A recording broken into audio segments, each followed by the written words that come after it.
प्रकृतिस्तंच सर्वस्व गुणत्रय विभाविनी कालरात्रिर्महारात्रिर्मोहरात्रिश्च दारुणा तं स्त्री सईश्वरी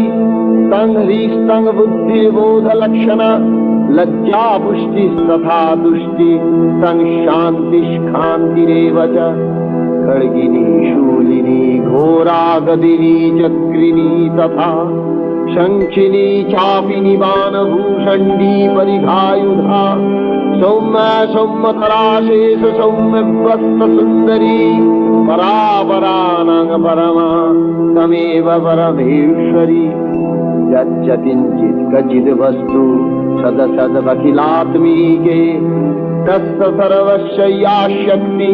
तात्तं किं स्तूयसे तदा